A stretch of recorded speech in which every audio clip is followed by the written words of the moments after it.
রাসূল করিম সাল্লাল্লাহু আলাইহি ওয়াসাল্লাম ইরশাদ করেন, সুন্নাতা আবিকুম ইব্রাহিম আলাইহিস সালাম। আমরা যে কুরবানি করি এই কুরবানির বিধান এটা হচ্ছে হযরত ইব্রাহিম আলাইহিস সালাম, মুসলিম মিল্লাতের জাতির পিতা ইব্রাহিম আলাইহিস সালামের সুন্নাহ।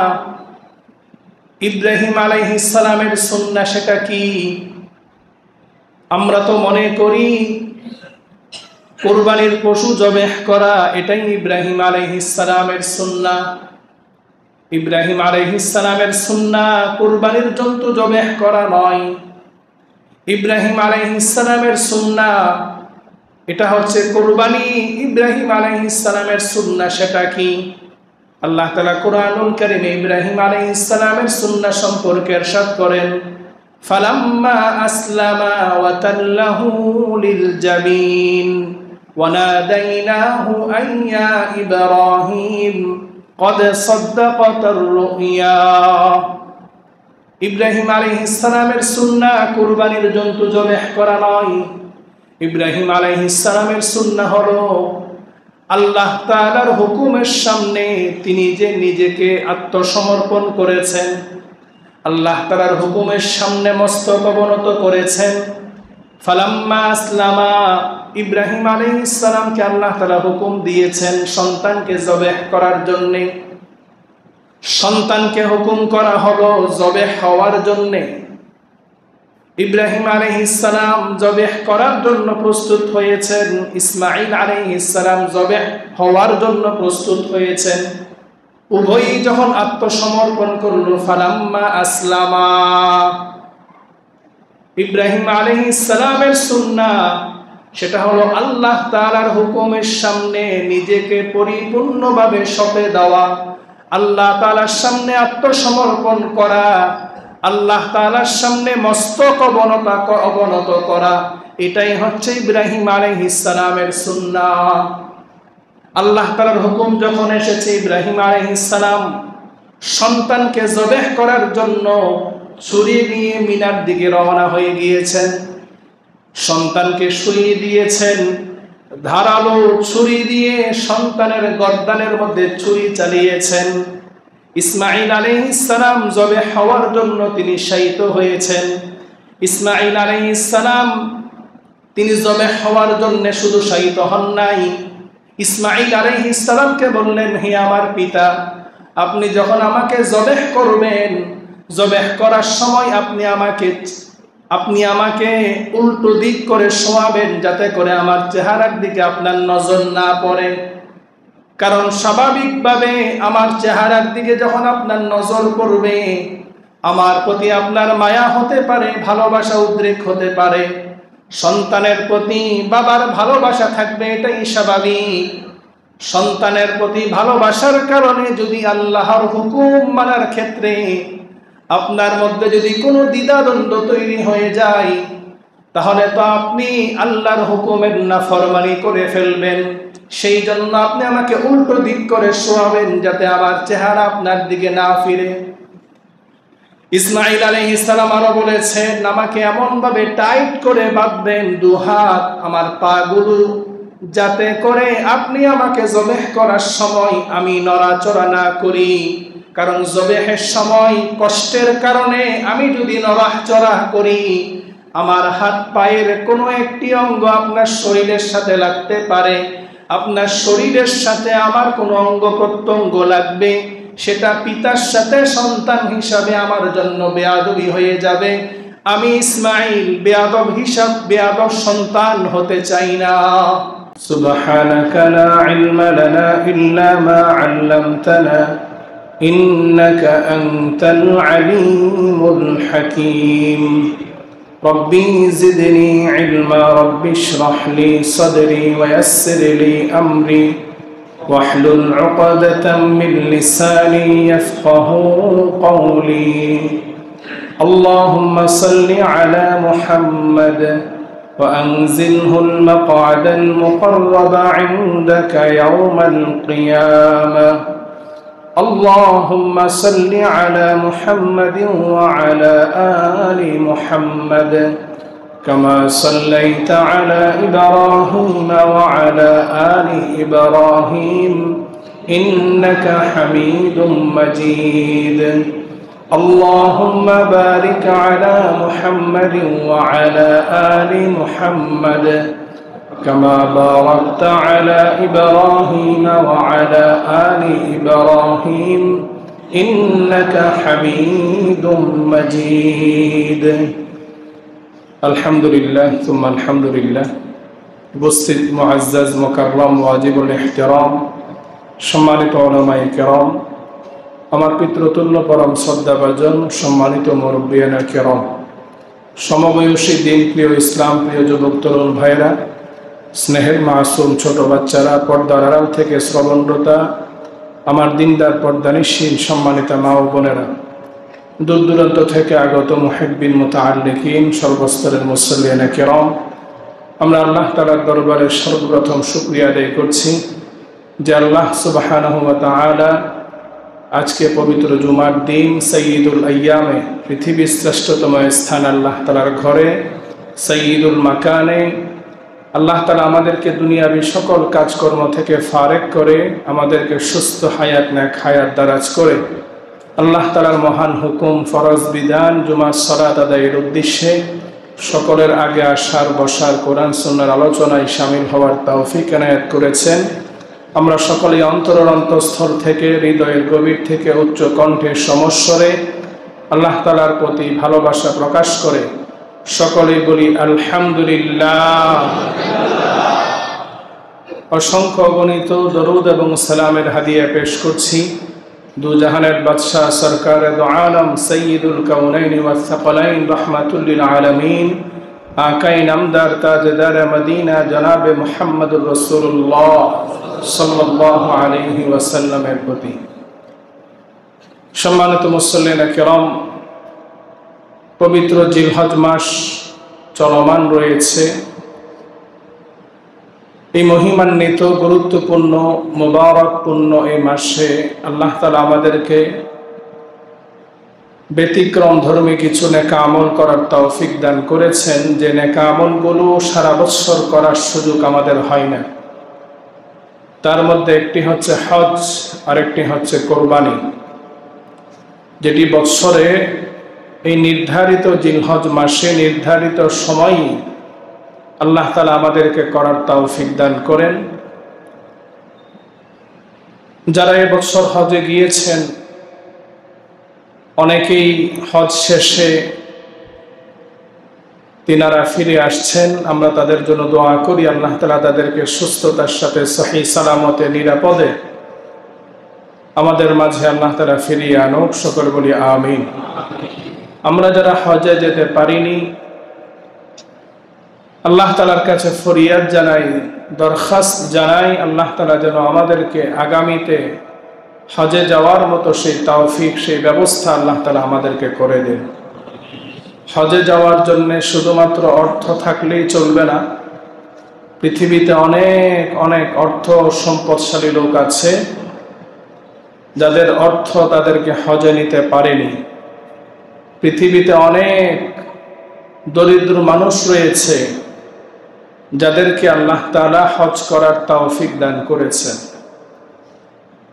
এই জন্য হজ করার জন্য আমাদের ইচ্ছা শক্তি আমাদের নিয়ত আমাদের তামান্না আমাদের প্রত্যেকের কলবে হজে যাওয়ার তামান্না আশা আল্লাহ তাআলার কাছে রাখতে হবে চাইতে হবে আল্লাহ তাআলার কাছে হজ করার জন্য প্রিপারেশন নিতে হবে শুধু হজ করব হজে যাব মুখে বললাম কিন্তু আমি সেটা বাস্তবায়ন করার জন্য কোনো সিদ্ধান্ত নিলাম না যাকে আল্লাহ তাআলা যতটুকু তৌফিক দিয়েছে তৌফিক অনুযায়ী হজে যাওয়ার জন্য প্রস্তুতি গ্রহণ করা আপনি যদি দৈনিক হজে যাওয়ার নিয়তে 10 টাকা করে আপনার তৌফিক অনুযায়ী জমা করেন একদিন না একদিন আল্লাহ তাআলা এই 10 টাকা 10 লক্ষ টাকায় পরিণত করবে যাকে আল্লাহ তাআলা তৌফিক দিয়েছে দৈনিক আমি 100 টাকা করে আমি জমা করব হজে যাওয়ার জন্য যাকে আল্লাহ তাআলা তৌফিক দিয়েছে আমি দৈনিক 1000 টাকা করে জমা করব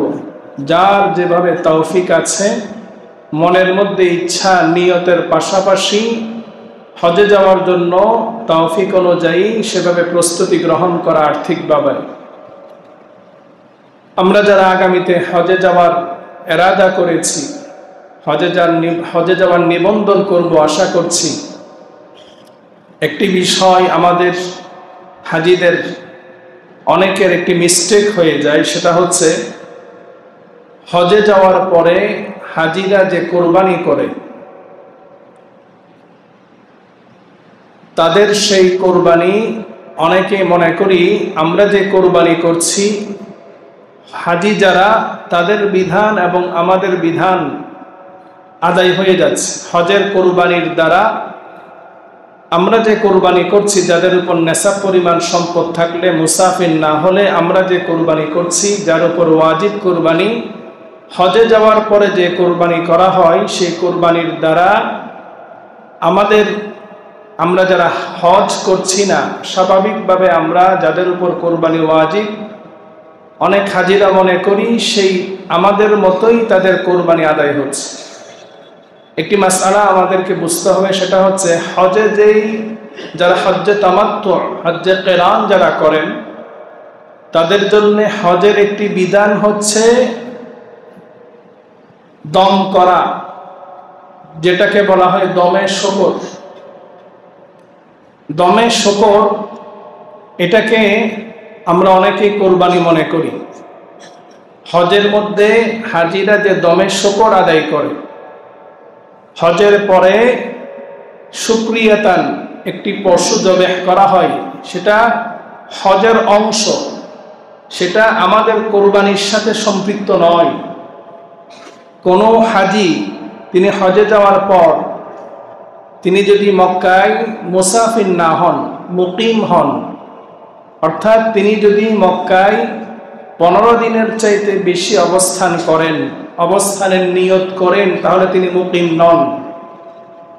15 দিনের কম যদি তিনার সেখানে অবস্থান করার নিয়ত থাকে, অবস্থান করেন, তখন তিনি মক্কায় মুসাফির। যদি তিনি মুসাফির হন তার উপর কোরবানি ওয়াজিব নয়। তিনি যদি মুসাফির না হয়ে মুকিম হন এবং তিনার যদি নেশাব পরিমাণ সম্পদ থাকে, তাহলে তিনাকে দমে শকরের পাশাপাশি আলাদাভাবে কোরবানি করতে হবে। সেই কোরবানি আপনি মক্কায়ও করতে পারেন, দেশেও করতে পারেন। অনেকেই আছে আমরা ওই দমে শকরকে কোরবানি মনে করে কোরবানি ওয়াজিব, কিন্তু সেই কোরবানি আমরা করি না। যারা আমরা হজে যাব এই মাসআলাটা খেয়াল রাখবো। এটা আমাদের যারা মুআল্লিম তাদের কাছ থেকে জেনে নেব। অনেক সময় এই কথাগুলো হাজী সাহেবদের সামনে প্রকাশ করা হয় না। ওই দমে শকর সেই অর্থটাকে কোরবানির কথা বলে হাজী সাহেবদেরকে ভুল বোঝানো হয়। এই বিষয়টা আমরা যারা সামনে হজে যাব এই বিষয়টি খেয়াল রাখবো। আল্লাহ তাআলা আমাদেরকে তৌফিক দান করুন। মুহতারাম হাজিরিন, আল্লাহ তাআলা যাদেরকে আমাদেরকে কোরবানি করার তৌফিক দিয়েছে, আমরা কোরবানি করেছি। কোরবানির দিন পশু জবেহ করলাম, গোশত খেলাম, ফ্রিজে জমা করলাম, মানুষকে খাওয়ালাম। এই যে আল্লাহ তাআলার নামে পশু জবেহ করলাম, নিজে খেলাম, মানুষকে খাওয়ালাম, এটার দ্বারাই কি আল্লাহ তাআলা আমাদের কোরবানির যে সওয়াব, কোরবানির যে পুরস্কার আল্লাহ তাআলা দান করবেন? শুধুমাত্র গোশত খাওয়া, গোশত খাওয়ানো, গোশত জমা করা, এটাই কোরবানির উদ্দেশ্য নয়। কোরবানির মূল উদ্দেশ্য কি, মূল মেসেজ কি, মূল শিক্ষা কি? প্রত্যেক বছর কোরবানি আসে, আমরা কোরবানি করি। নামাজি ব্যক্তিও কোরবানি করে, বেনামাজিও কোরবানি করে। যিনি হালাল পথে চলে তিনিও কোরবানি করে, যিনি হারাম পথে চলেন তিনিও কোরবানি করেন। কিন্তু কোরবানির দ্বারা আমাদের জন্য কি শিক্ষা রয়েছে, কি মেসেজ রয়েছে? শুধু গোশত খেলাম, খাওয়ালাম, জমা করলাম, এটার দ্বারাই আমরা কোরবানির সওয়াব পেয়ে যাব, এটার দ্বারাই আমাদের কোরবানি আদায় হয়ে যাবে, এই চিন্তা ভাবনাটা ভুল। কোরবানির যে মূল মেসেজ, মূল শিক্ষা, এই কোরবানি কোত্থেকে এসেছে, কিভাবে এসেছে?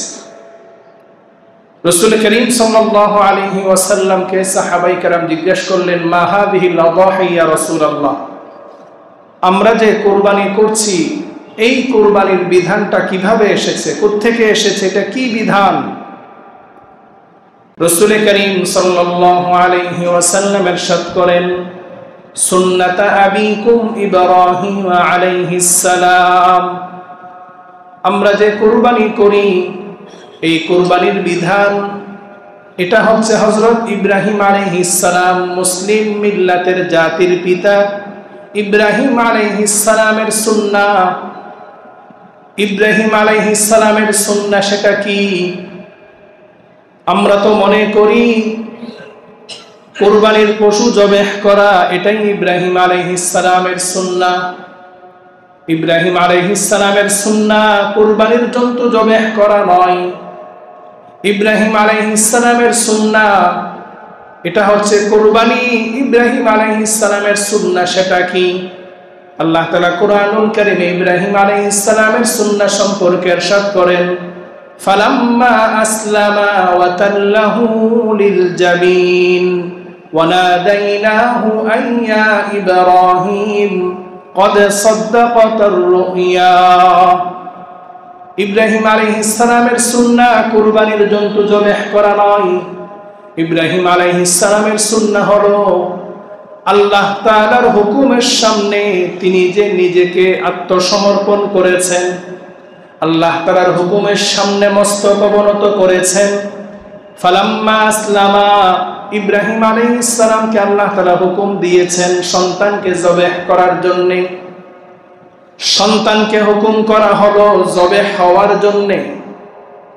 ইব্রাহিম আলাইহিস সালাম জবেহ করার জন্য প্রস্তুত হয়েছেন, ইসমাঈল আলাইহিস সালাম জবেহ হওয়ার জন্য প্রস্তুত হয়েছেন।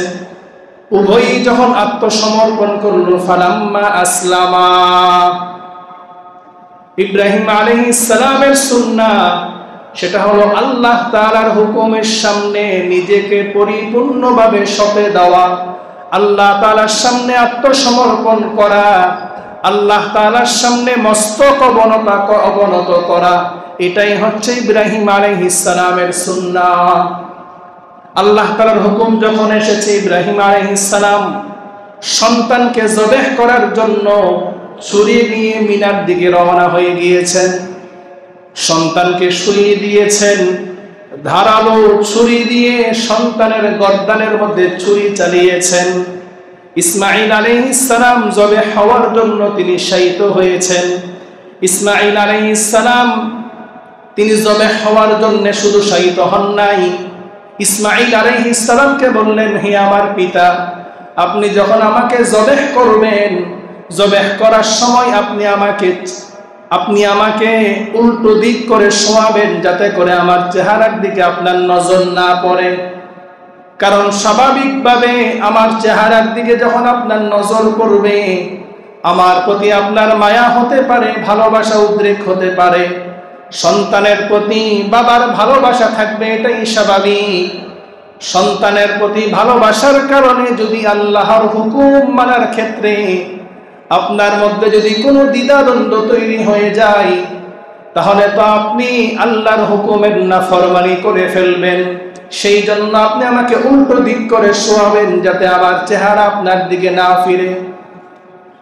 ইসমাঈল আলাইহিস সালাম আরো বলেছেন, আমাকে এমন ভাবে টাইট করে বাঁধবেন দুহাত, আমার পাগুলো, যাতে করে আপনি আমাকে জবেহ করার সময় আমি নড়াচড়া না করি। কারণ জবেহের সময় কষ্টের কারণে আমি যদি নড়াচড়া করি, আমার হাত পায়ের কোনো একটি অঙ্গ আপনার শরীরের সাথে লাগতে পারে, আপনার শরীরের সাথে আমার কোনো অঙ্গ প্রত্যঙ্গ লাগবে, সেটা পিতার সাথে সন্তান হিসাবে আমার জন্য বেয়াদবি হয়ে যাবে। আমি ইসমাঈল বেয়াদব সন্তান হতে চাই না। ইসমাঈল আলাইহিস সালাম আরো বললেন, হে আমার পিতা, আপনি যখন আমাকে জবেহ করবেন, জবেহ করার পর আমার শরীরের সেই রক্তমাখা জামা আমার মার কাছে পৌঁছে দিবেন, যাতে করে আমার মা আমার এই জামার মাধ্যমে কিছুটা হলেও তিনার শোক তিনি কমাতে পারেন। ইসমাঈল আলাইহিস সালাম জবেহ হওয়ার জন্য তিনি প্রস্তুত হয়েছেন। ইব্রাহিম আলাইহিস সালাম 90 বছর বয়সে আল্লাহ তাআলার কাছে দোয়া করে সন্তান পেয়েছেন। সেই সন্তান যখন 13 বছর হয়েছে, আদরের কলিজার টুকরা সন্তানকে আল্লাহ তাআলার হুকুম এসেছে জবেহ করো। ইব্রাহিম আলাইহিস সালাম আল্লাহ তাআলার কাছে একবারের জন্য প্রশ্ন করলেন না, হে আল্লাহ, 90 বছর বয়সে আপনার কাছে দোয়া করার পর একটি সন্তান দিয়েছেন, সেই সন্তান দেওয়ার পর আবার কেন কেড়ে নিতে চাচ্ছেন? একবারও আল্লাহ তাআলার কাছে বলেন নাই। কোনো প্রশ্ন ছাড়া, কোনো সওয়াল ছাড়া, কোনো যুক্তি তর্ক তালাশ করা ছাড়া আল্লাহর হুকুমের সামনে ইব্রাহিম আলাইহিস সালাম সন্তান জবেহের জন্য তিনি যে ছুরি চালিয়েছেন, এটাই হচ্ছে আল্লাহ তাআলার পক্ষ থেকে ঘোষণা, এটাই হচ্ছে সুন্নাত আবিকুম ইব্রাহিম, তোমাদের জাতির পিতা ইব্রাহিম আলাইহিস সালামের সুন্নাহ। এই যে আমরা কুরবানি করছি, শুধুমাত্র কুরবানির জন্তু জবেহ করা এটাই সুন্নাহ নয়। আল্লাহ তাআলার হুকুমের সামনে ইব্রাহিম আলাইহিস সালাম সন্তানকে জবেহ করার জন্য যে ছুরি চালিয়েছেন, এটা হচ্ছে ইব্রাহিম আলাইহিস সালামের সুন্নাহ। আল্লাহ তাআলা পরীক্ষা করেছেন ইব্রাহিম আলাইহিস সালামকে, ইসমাঈল আলাইহিস সালামকে। আল্লাহ তাআলা বলেন, ইন্না হাযা লাহুয়াল বালাউল মুবিন, তাদের জন্য এটা ছিল অনেক বড় পরীক্ষা। আল্লাহ তাআলা পরীক্ষা করেছেন আমার বান্দা, আমার খলিল ইব্রাহিম, সে আমাকে কতটুকুন ভালোবাসে, সে আমাকে কতটুকুন মহব্বত করে, যে আমার মহব্বতে, আমার ভালোবাসায় নিজের আপন সন্তানকে সে কোরবানি করার জন্য প্রস্তুত হয়ে যায়। ইসমাঈল আলাইহিস সালামের জন্য পরীক্ষা ছিল যে আল্লাহ তাআলার হুকুম চলে এসেছে, আল্লাহ তাআলার মহব্বতে, আল্লাহর ভালোবাসায় আমি নিজেকে নিজে জবেহের জন্য প্রস্তুত হয়ে গেলাম। ইব্রাহিম আলাইহিস সালাম, ইসমাঈল আলাইহিস সালাম এই পরীক্ষার মধ্যে তিনারা উত্তীর্ণ হয়েছেন। তিনারা যে সফলতা অর্জন করেছেন, আল্লাহ তাআলা তাদেরকে যে পরীক্ষা করেছেন, পরীক্ষায় পাশ করার পর আল্লাহ তাআলা জান্নাত থেকে দুম্বা এনে ইসমাঈল আলাইহিস সালামের পরিবর্তে একটি দুম্বা আল্লাহ তাআলা জবেহ করিয়েছেন, যেই সিলসিলায় আমরা এই পশু জবেহ করছি। শুধুমাত্র গোশত খাওয়াই কুরবানির মূল উদ্দেশ্য নয়। কুরবানির মূল উদ্দেশ্য হচ্ছে আত্মত্যাগ,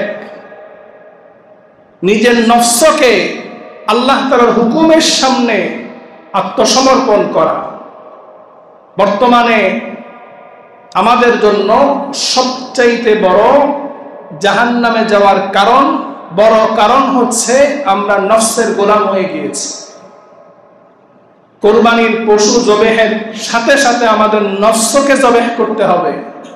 আমাদের মন, আমাদের নফস, এটাকে আমরা এমন অনুসরণ করি, নফস যা বলে তাই আমরা করি। রাসূল করিম সাল্লাল্লাহু আলাইহি ওয়াসাল্লাম ইরশাদ করেন, লা ইউমিনু আহাদুকুম হাত্তা ইয়াকুনা হাওয়াহু তাবআন লিমা জিতু বিহি।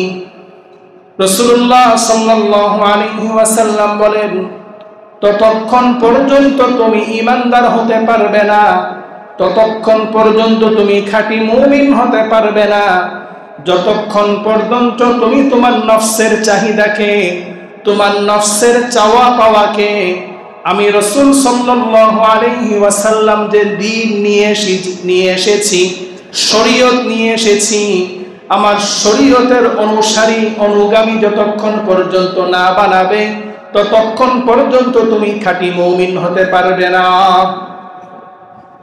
আমরা আমাদের নফসকে আল্লাহ রাসূলের আনিত দ্বীনের আনুগত্যশীল বানাতে পারি নাই। আমরা আমাদের নফসকে শয়তানের আনুগত্যের মধ্যে নিয়ে গিয়েছি।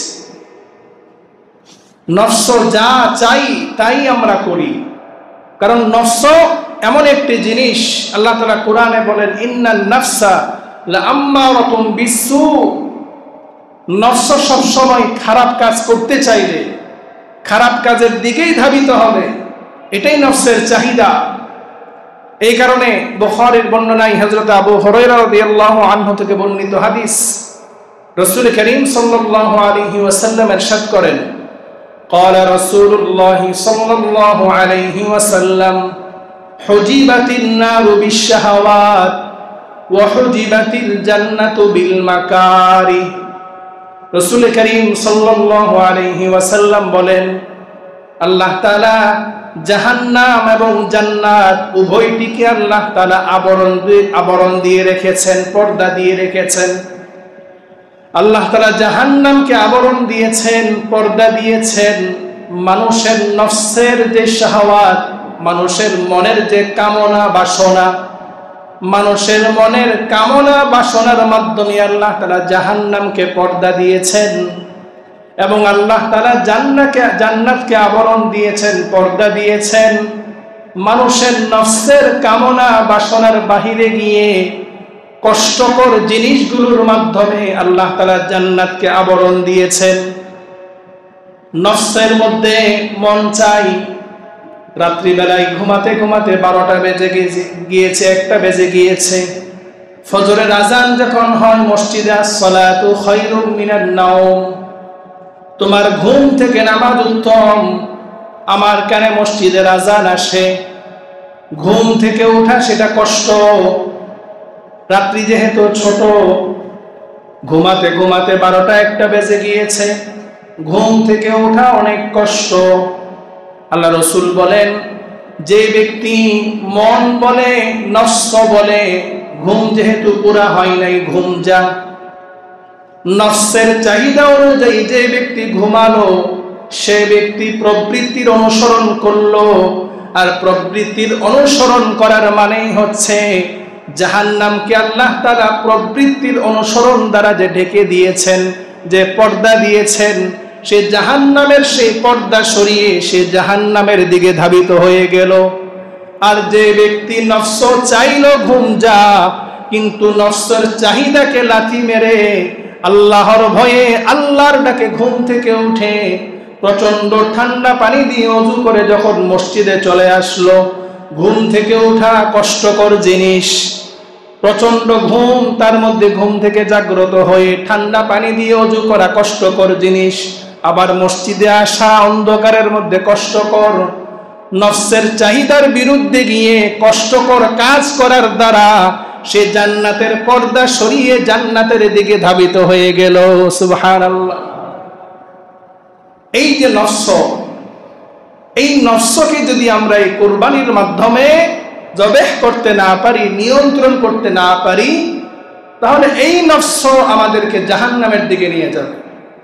যারা নফসের চাহিদার, প্রবৃত্তির চাওয়া পাওয়ার বিরুদ্ধে গিয়ে আল্লাহর হুকুমের সামনে কষ্ট হলেও মাথা অবনত করে আল্লাহর হুকুম মেনে চলে, দুনিয়াতে হালাল ভাবে চলা কষ্ট।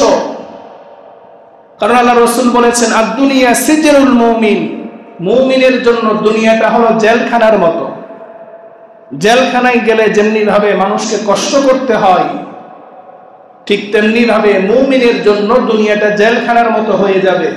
সে যখন হালাল ভাবে চলার চেষ্টা করবে, সে যখন হারাম থেকে বেঁচে থাকার চেষ্টা করবে, তার তখন দুনিয়াবি হাজত পূর্ণ হবে না, সাংসারিক খরচ যতটুকু প্রয়োজন তার ততটুকু আসবে না, তার জন্য দুনিয়াতে থাকা কষ্ট হয়ে যাবে।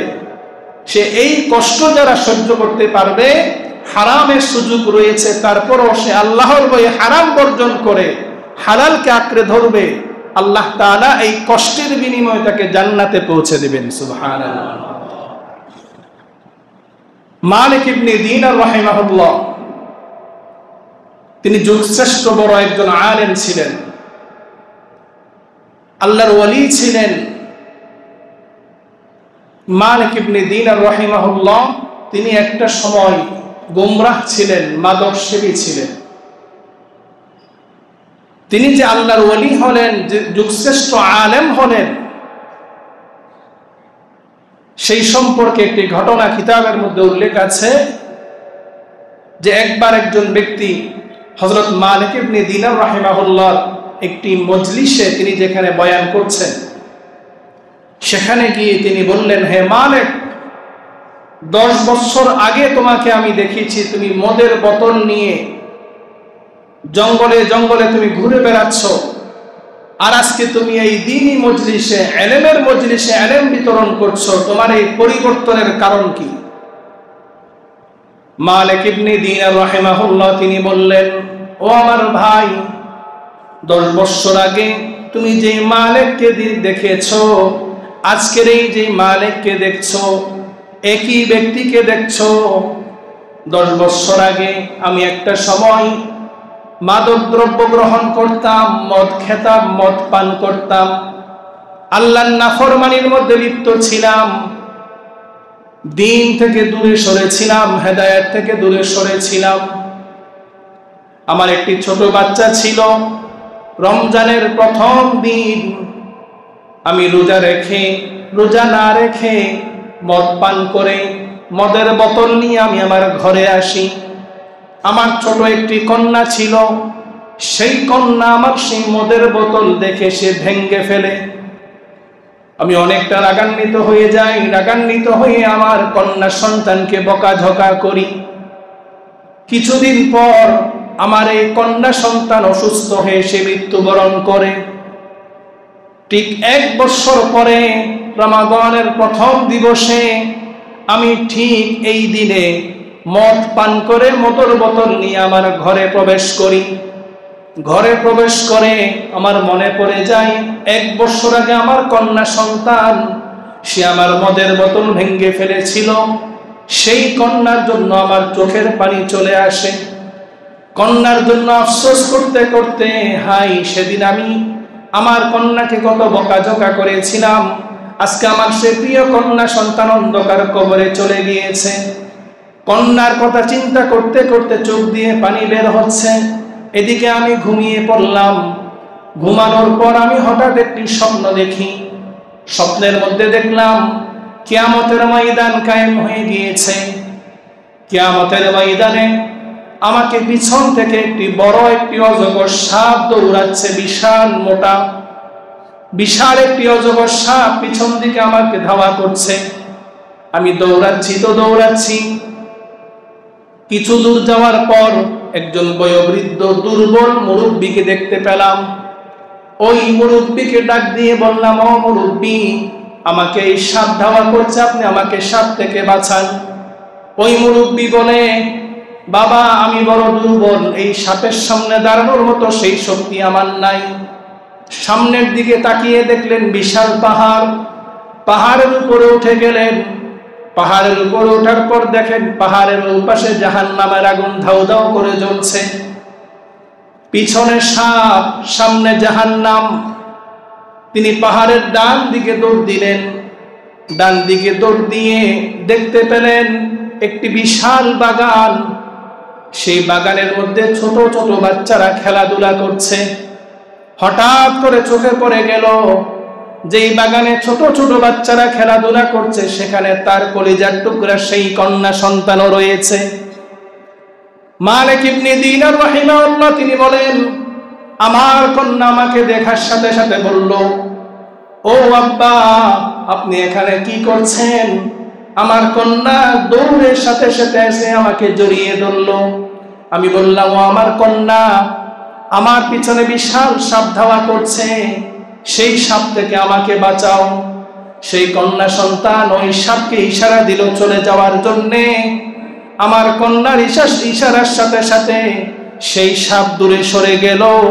ওই কন্যা আমাকে টেনে নিয়ে চলে গেল। ওই সাপ থেকে, জাহান্নামের আযাব থেকে আমাকে সেই কন্যা বাঁচিয়েছে। এই অবস্থার মধ্যে আমার ঘুম ভেঙে গিয়েছে। মালিক ইবনে দিনার রাহিমাহুল্লাহ তিনি যে স্বপ্ন দেখেছেন, সেই স্বপ্নের মধ্যে বিশাল যে সাপ, সেটার ব্যাখ্যায় কিতাবের মধ্যে লেখা রয়েছে। মালিক ইবনে দিনার রাহিমাহুল্লাহ তিনি বলেন যে বিশাল সাপ আমার পিছনে ধাওয়া করেছে, সেই সাপটা ছিল দুনিয়ার জমিনের মধ্যে আমি যে নফসের অনুসরণ করতাম, নফস যা চাইতো তাই করতাম, নফসের চাওয়া পাওয়াকে যে প্রাধান্য দিতাম, নফসের চাওয়া পাওয়াকে প্রাধান্য দিতে দিতে সেই নফস বিশাল সাপের আকার ধারণ করেছে। আর সেই বৃদ্ধ মানুষ, যে বৃদ্ধ মানুষটা ছিল আমার রূহ, সেই রূহের খাবার ছিল নেক আমল। যে নেক আমল আমি ছেড়ে দিয়েছি, নেক আমল কম করেছি, সেই নেক আমল ছিল বৃদ্ধ মানুষ দুর্বল। এই ঘটনার দ্বারা আমাদেরকে এটাই বোঝানো হয়েছে, দুনিয়ার জমিনের মধ্যে যারা আমরা নিজের নফস যা চাই, যেভাবে চাই সেটাই যে করি, কিয়ামতের ময়দানে এই নফস আমাদেরকে জাহান্নামের দিকে নিয়ে যাবে। মালিক ইবনে দিনার রাহিমাহুল্লাহ এই ঘটনা থেকে আরেকটা শিক্ষা হলো, যাদের সন্তানরা ছোট অবস্থায়, নাবালক অবস্থায় মারা যায়, অনেকে আছি সন্তান দুনিয়াতে আসার পর 1 মাস 2 মাস পর মারা যায়। অনেক সন্তান আছে মার গর্ভে থাকা অবস্থায় দুনিয়াতে আসার আগেই মারা যায়। অনেকে আছে 1 বছর 2 বছর অবস্থায় মারা যায়, নাবালক অবস্থায় মারা যায়। এই সন্তানরা কিয়ামতের ময়দানে তাদের মা বাবার জন্য নাজাতের উসিলা হবে। সুবহানাল্লাহ। মুহতারাম হাজরিন, যে কথা বলছিলাম যে আমাদের নফস, আমাদের মনের যেই কামনা বাসনা, আমাদের প্রবৃত্তি, এই প্রবৃত্তিকে যদি আমরা জবেহ করতে না পারি, কুরবান করতে না পারি, তাহলে হাজারো কুরবান আমরা করলাম, এটার দ্বারা কোনো ফায়দা হবে না। আগে নফসের যে চাহিদা, নফস চাইবে গুনাহ করার জন্যে, আমরা এখন আমাদের নফসের চাহিদাকে আমাদের মসজিদে পর্যন্ত নিয়ে এসেছি। কিভাবে নিয়ে এসেছি আপনি দেখেন। আমরা মসজিদে আসি কেন? আমাদের রূহের খোরাক নেওয়ার জন্যে, আমাদের রূহের খাবার গ্রহণ করার জন্যে। মানুষের দেহ ভালো থাকার জন্য যেমনিভাবে তার 3 বেলা খাবার খাওয়া প্রয়োজন, মানুষের যে রূহ রয়েছে সেই রূহটা সতেজ থাকার জন্যে তার নেক আমল প্রয়োজন। এই যে দ্বীনি মজলিস, দ্বীনি আলোচনা আমরা করছি, এটা হচ্ছে আমাদের জন্য রূহের খোরাক। কোরআনুল কারীমের তেলাওয়াত রূহের খোরাক, জিকির রূহের খোরাক। আমরা আত্মার তৃপ্তির জন্য মদ পান করি, আত্মার তৃপ্তির জন্য বিভিন্ন জায়গায় ঘুরে বেড়াই, আত্মার তৃপ্তির জন্য গার্লফ্রেন্ডকে নিয়ে কক্সবাজার ভ্রমণে যাই। অথচ আত্মার তৃপ্তি কোথায় রয়েছে? আল্লাহ তাআলা কোরআনুল কারীমে বলছেন, আলা বিযিকরিল্লাহি তাতমাইন্নুল কুলুব। ও বান্দা, আত্মার তৃপ্তির জন্য তুমি কক্সবাজার যাও, আত্মার তৃপ্তির জন্য তুমি মদ পান করো, আত্মার তৃপ্তি তো রয়েছে আমার জিকিরের মধ্যে। সুবহানাল্লাহ। আল্লাহ তাআলার জিকির যে বেশি বেশি করে, তার কলবের মধ্যে আল্লাহ তাআলা তত বেশি সুকুন, তত বেশি তৃপ্তি আল্লাহ তাআলা দান করে।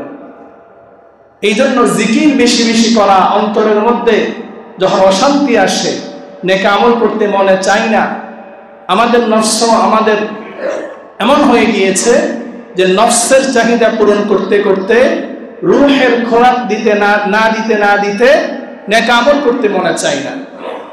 যাদের অন্তর মরে গিয়েছে তারা বেশি পরিমাণ জিকির করব, বেশি পরিমাণ কোরআন তেলাওয়াত করব, এটার দ্বারা আল্লাহ তাআলা আমাদের রূহকে আল্লাহ তাআলা শক্তিশালী করবেন। যে কথা বলছিলাম যে মসজিদেও আমরা এখন নফসের গোলামি করি। মসজিদ কার ঘর ভাই? আল্লাহর ঘর। কারেন্ট চলে গিয়েছে, গরম লাগছে, কষ্ট হচ্ছে। কষ্ট সত্ত্বেও কয়েকটি কথা একটু শুনেন। আল্লাহ তাআলা হয়তোবা এই কষ্টের বিনিময়ে আল্লাহ তাআলা কিয়ামতের কঠিন গরমের সময় আমাদেরকে ছায়া আল্লাহ তাআলা দান করবেন ইনশাআল্লাহ। আমরা যখন মসজিদে আসি, আমরা আল্লাহ তাআলার ঘরে এসেছি, আল্লাহ তাআলার গোলাম হয়ে এসেছি। আমরা সবাই কার গোলাম? আল্লাহর গোলাম। আল্লাহর গোলাম আমরা আমাদের মালিকের সামনে, আহকামুল হাকিমিনের সামনে উপস্থিত হয়েছি। আমরা যখন আমাদের বসের সামনে যাই, স্বাভাবিকভাবে আমাদের বসের সামনে গেলে কত বিনয় আমরা দেখাই, কত তাওয়াজু, কত নম্রতা বসের সামনে দেখাই। যে স্থানে আছি, নিজ নিজ স্থানের বসের সামনে গেলে, যারা রাজনীতি করে, তার বড় লিডারের সামনে গেলে সে লিডারকে খুশি করার জন্য, সে কিভাবে লিডারের আনুগত্যশীল সেটা বোঝানোর জন্য সে নম্র হয়ে যায়, বিনয় হয়ে যায়। যারা অফিসে চাকরি করি, অফিসের বসের সামনে গেলে তাকে আমরা খুশি করার জন্য যত প্রকারের বিনয় আছে সেটা আমরা দেখাই। কিন্তু সকল বসের বস, যিনি সব কিছুর মালিক, আহকামুল হাকিমিন, মালিকাল মুলক, সকল ক্ষমতার মালিক, যে আল্লাহর সামনে আমি এসেছি, সে আল্লাহকে খুশি করার জন্য আমি আপনি মসজিদে এসে কতটুকু বিনয়ী, কতটুকু তাওয়াজু, কতটুকু নম্রতা প্রকাশ করি বলেন। আল্লাহ তাআলার সামনে আসার পরে আমরা যখন বসের সামনে যাই, বসের সামনে গিয়ে অনুমতি গ্রহণ করি, আমি কি বসতে পারবো না দাঁড়িয়ে থাকবো, ঠিক কি না? স্বাভাবিকভাবে আপনি কোনো বসের রুমে গেলে আপনি পারমিশন নেন যে আমি কি চেয়ারে বসবো না দাঁড়িয়ে থাকবো। বসের সামনে যদি এই ভদ্রতা আমরা দেখাতে পারি, আল্লাহর ঘর মসজিদে এসে আল্লাহর হুকুম যখন পালন করব, নামাজ পড়ব, নামাজ পড়ার সময় আমি চেয়ারে বসতে পারবো কি পারবো না, আল্লাহর কাছ থেকে অনুমতি নিয়েছি আমরা। এখন বলবেন যে আল্লাহ তাআলার কাছে কিভাবে অনুমতি নিব? আল্লাহ তাআলার কাছ থেকে সরাসরি তো অনুমতি নিতে পারবেন না। আল্লাহ তাআলা শরীয়তের যে বিধান দিয়েছে যে কোন ব্যক্তি চেয়ারে বসে নামাজ পড়তে পারবে, কোন ব্যক্তি পারবে না, সেটা জানার জন্য কোনো আলেমের কাছে জিজ্ঞেস করেছে? মনে কষ্ট পাচ্ছেন আমার? এটা জিজ্ঞেস করা প্রয়োজন ছিল না? যে আমি ডাক্তারের কাছে ওষুধ, যখন ডাক্তারের কাছ থেকে ওষুধ লিখে নিব, ডাক্তার আমাকে যে ওষুধগুলো দিবেন তার কাছ থেকে আমি জেনে নিব কোনটা কোন সময় খাবো, কিভাবে খাবো, এই ওষুধটা খাবো কি খাবো না। আল্লাহর ঘরে এসে আল্লাহর গোলামি যখন করব, আল্লাহর গোলামি করার ক্ষেত্রে আমার যে মাযুরতা রয়েছে, সেই মাযুরতা, সেটার দ্বারা কি আমি চেয়ারে বসে নামাজ পড়তে পারবো কি পারবো না, সেটা জানার জন্য বিজ্ঞ কোনো আলেমের কাছে জানার প্রয়োজন ছিল কিনা? এইখানে আমাদের মসজিদে যারা চেয়ারে বসেন তারা তো মাযুর, অসুস্থ, তাদের কথা বলছি না। কিন্তু অনেক মসজিদে দেখা যায় যে অসুস্থ নয়, মাযুর নয়, নফসের চাহিদা হয়েছে, মন চেয়েছে, তিনি চেয়ারে বসে গিয়েছে। আপনি যে আহকামুল হাকিমিনের সামনে এসেছেন, সেই আহকামুল হাকিমিনের সামনে আপনি আপনার নম্রতা, ভদ্রতা, তাওয়াজু কিভাবে প্রকাশ করবেন? তার সামনে এভাবে চেয়ারে বসার দ্বারা নম্রতা প্রকাশ পায়, নাকি আল্লাহর সামনে বসার মাধ্যমে, সিজদা দেওয়ার মাধ্যমে বেশি প্রকাশ পায়? সিজদার মাধ্যমে, রুকুর মাধ্যমে আল্লাহ তাআলার সামনে নম্রতা, ভদ্রতা, তাওয়াজু প্রকাশ পায়। আপনি অপারগ, আপনি মাযুর, আপনি অক্ষম, আপনি দাঁড়াতে পারছেন না, আপনি বসতে পারছেন না, রুকু করতে পারছেন না, সিজদা করতে পারছেন না, ইসলাম আপনাকে অনুমতি দিয়েছে। কিন্তু আপনি পারেন, আপনি বাজারে ঘাটে সব জায়গায় দৌড়াইতে পারেন, 10 তলা সিঁড়িতে উঠা বসা করতে পারেন। আপনার কেন আল্লাহর ঘর মসজিদে আসার পর চেয়ারে বসতে হবে আমাকে বলেন? তাহলে এটা কি হলো? আমার নফস চাইলো, মন চাইলো, আমি মনের অনুসরণ করলাম, নফসের অনুসরণ করলাম, দ্বীনের অনুসরণ করলাম না। তো এখন আমরা আমাদের নফসের অনুসরণ আল্লাহর ঘর মসজিদে পর্যন্ত করা শুরু করে দিয়েছি। আপনি দেখেন, ফুকাহায়ে কেরাম চেয়ারে বসে নামাজের অনুমতি দিয়েছেন। অসুস্থ, মাযুরতা, অসুস্থতা, এটা তো শুধুমাত্র বর্তমান যুগেই মানুষ অসুস্থ হয় তা নয়। আল্লাহ রাসূলের জামানায় মানুষ অসুস্থ ছিল না? রাসূলুল্লাহ সাল্লাল্লাহু আলাইহি ওয়াসাল্লাম নিজে অসুস্থ ছিলেন না? কথা বলে না? আল্লাহ রাসূল ইন্তেকালের আগে তিনি অসুস্থ ছিলেন। তিনি মসজিদে গিয়েছেন 2 জন সাহাবীর কাঁধে ভর করে, শেষরিয়ে। আল্লাহ রাসূল চাইলে, তখন চেয়ার ছিল না, বসার মতো জিনিস ছিল তো, আল্লাহ রাসূল চাইলে বসে সেখানে নামাজ পড়তে পারতেন না? আল্লাহ রাসূল তো মাটিতে বসে নামাজ পড়েছেন। খায়রুল কুরুন, যেটাকে সর্বশ্রেষ্ঠ যুগ বলা হয়, সর্বশ্রেষ্ঠ যুগের কোথাও চেয়ারে বসে নামাজের কোনো ইতিহাস পাওয়া যায় না। যারা মাযুর, যে ব্যক্তি দাঁড়াতে পারবে না, যে ব্যক্তি, মাসআলা খেয়াল করেন, যে ব্যক্তি দাঁড়িয়ে নামাজ পড়তে পারবে না, তার জন্য মাসআলা হলো তিনি বসে নামাজ পড়বেন, মাটিতে বসে নামাজ পড়বেন। যে ব্যক্তি রুকু সেজদা করতে পারবে না, তিনি ইশারায় রুকু সেজদা করবেন। যে ব্যক্তি দাঁড়াতেও পারে না, মাটিতে বসতেও পারে না, রুকু সেজদাও করতে পারে না, তার জন্য চেয়ারের বিধান। বুখারীর বর্ণনায় এসেছে, রাসূল করিম সাল্লাল্লাহু আলাইহি ওয়াসাল্লামকে একজন সাহাবী হযরত ইমরান ইবনে বাশির রাদিয়াল্লাহু আনহু তিনি জিজ্ঞেস করলেন, ইয়া রাসূলুল্লাহ, আমার অর্শরূপ আমি কিভাবে নামাজ পড়ব? আল্লাহ রাসূল বলেন, তুমি দাঁড়িয়ে নামাজ পড়তে না পারলে তুমি বসে নামাজ পড়ো, বসে নামাজ পড়তে না পারলে তুমি শুয়ে নামাজ পড়ো। এই জন্য মুহতারাম হাজরিন, কেউ মনে কষ্ট দেওয়ার জন্য এই কথা বললাম না। আমি এই কথা বলার উদ্দেশ্য হচ্ছে, আমি আল্লাহর ঘরে এসেছি, আল্লাহর সামনে আমি গোলাম হিসাবে আমি আমার আল্লাহকে যতটুকু বিনয়, যতটুকু তাওয়াজু প্রকাশ করা দরকার সেভাবে প্রকাশ করব। যারা মাযুর, যাদের দাঁড়ানোর সক্ষমতা নাই, যাদের কোমরে ব্যথার কারণে রুকু করতে পারে না, কোমর ভেঙে সিজদা করতে পারে না, মাটিতে বসতে পারে না, তারা চেয়ারে বসে নামাজ পড়বে। এটা মাসআলা, তাদের জন্য চেয়ারে বসে নামাজ পড়ার বিধান রয়েছে। কিন্তু যারা আমরা হাঁটতে পারি, চলতে পারি, দাঁড়াতে পারি, রুকু করতে পারি, নিচে বসতে পারি, আমরা যদি চেয়ারে বসে নামাজ পড়ি তাহলে সেটা আমরা আমাদের নফসের গোলামি করলাম, আল্লাহ রসুলের দ্বীনের শরীয়তের আনুগত্য করলাম না। তো এই জন্য বললাম যে নফসের চাহিদা এখন মসজিদে পর্যন্ত নিয়ে এসেছে। মসজিদে এসে নফস চেয়েছে মোবাইল বের করে মোবাইল চালাচ্ছি, মোবাইলের মধ্যে পর্যন্ত মসজিদে সময় কাটাই, মসজিদে বসে বসে গল্প গুজব করি, মসজিদে বসে বসে গীবত শিকায়াত করি, আছে না নাই? মসজিদে পর্যন্ত গুনাহের মধ্যে লিপ্ত হয়ে যাচ্ছে। বর্তমান সময়ে সবচাইতে বড় আমাদের ক্ষতির কারণ, সবচাইতে বড় ফিতনার কারণ, সেটা হচ্ছে আমাদের মোবাইল, ইন্টারনেট। এই মোবাইলের ইন্টারনেট এটা আমাদেরকে এমন ভাবে জাহান্নামের দিকে নিয়ে যাচ্ছে যেটা আমরা কল্পনাও করছি না। আপনি মোবাইলে রাত্রেবেলা যখন ঘুমাতে যাবেন, আপনার মন চাইলো যে আমি 10 মিনিট ফেসবুক দেখবো, ইউটিউব দেখবো, একটু কোরআন তেলাওয়াত শুনবো। এই যে মোবাইলটা হাতে নিলেন, সেই 10 মিনিট থেকে 10টা থেকে 11টা, 11টা থেকে 12টা, 12টা থেকে 1টা পর্যন্ত চলে যায় সময়। মোবাইলের মধ্যে একের পর এক বিভিন্ন ফ্যান্টাসি সামনে আসে, আমরা দেখতেই থাকি। এই যে আমার মোবাইল আমার ঘুম, আমার সময় সব বরবাদ করে দিল, আমি যে গুনাহের মধ্যে লিপ্ত হয়ে গেলাম। আল্লাহ রাসূল সাল্লাল্লাহু আলাইহি ওয়াসাল্লাম ইরশাদ করেন, হযরত সাওবান রাদিয়াল্লাহু আনহু থেকে বর্ণিত হাদিস, আল্লাহ রাসূল বলেন যে কিয়ামতের ময়দানে আমার কিছু উম্মত হবে যারা তিহামার পর্বত পরিমাণ নেক আমল নিয়ে আল্লাহর সামনে হাজির হবে। কিন্তু আল্লাহ তাআলা সেই দিন তাদের সকল নেক আমলগুলোকে, বালিকণার নেই, আল্লাহ তাআলা সবগুলোকে ধ্বংস করে দিবেন।